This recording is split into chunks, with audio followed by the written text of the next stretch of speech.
Oke baik, selamat sore. Kami dari kelompok 5 ingin melakukan wawancara dengan Bapak ini. Sebelumnya saya perkenalkan dulu, nama saya De Paul dan nama saya Rizko. Perkenalkan nama saya Muhammad Rafi. Perkenalkan nama saya Rizal Berjuang. Dan wawancara kita. Ya, baik, terima kasih. Dengan narasumber kita. Ya, baik, terima kasih. Perkenalkan nama saya sendiri Ilman Agustin. Kata saya intinya lagi. Oke baik, kami ingin bertanya tentang perkembangan sosial terhadap siswa yang pernah abang ajar di kelas atau di sekolah ini. Sebelumnya kami ada tugas proyek dari mata kuliah PTD atau perkembangan masa kami. Jadi di sini kami ditugaskan untuk tanya kepada narasumber kami yang telah terjun langsung ke lapangan untuk mengajar siswa-siswa atau anak didik gitu. Jadi untuk yang pengen lanjut, kami boleh tahu nggak abang mengajar di mana, di sekolah apa gitu?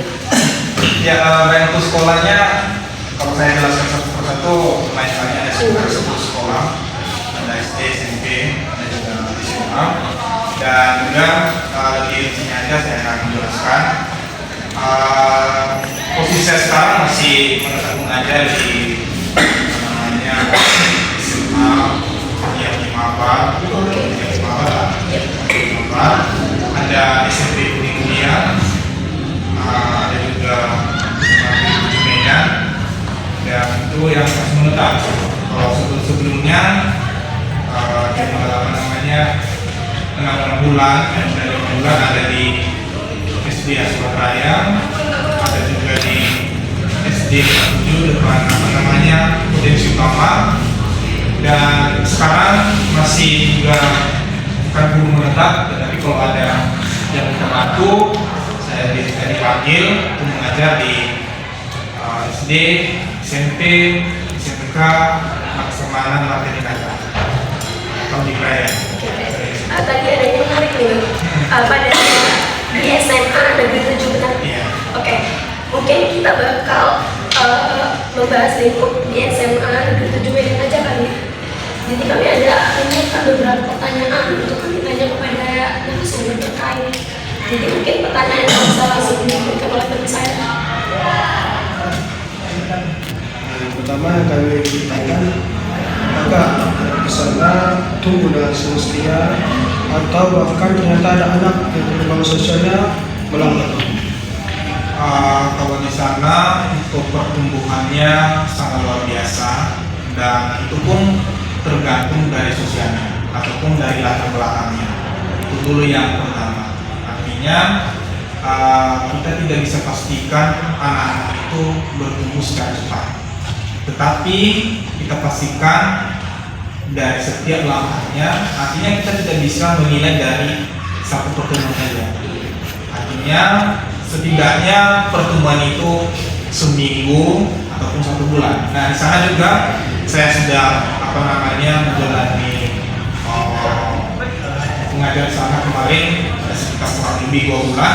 Jadi pertumbuhannya di sana sangat luar biasa, terutama dari sosial, karena itu sangat mendukung yang di lapangan. Akhirnya antusiasme mereka sangat aktif, sehingga pertumbuhan mereka sangat luar biasa, terutama dalam proses pembelajaran, khususnya juga di olahraga. Jadi artinya mereka sangat didukung dari lapangan. Ini pusatnya itu. Jadi untuk abang sendiri sebagai guru yang mengajar mereka, gimana sih cara pendekatan abang pada mereka? Secara kan kalau kita baru berada di lingkungan tersebut, tentu kita harus melakukan suatu pendekatan. Pendekatannya pertama adalah ketika kita pertama masuk kepada mereka ataupun memperkenalkan, jangan kita terlihat terlalu sombong, dan juga jangan kita terlalu hebat. Ya, kalau kita terlalu hebat, otomatis mereka tidak suka dengan kita. Ya, jadi kalau saya di sana, saya perkirakan umur saya dengan umur mereka hampir sama.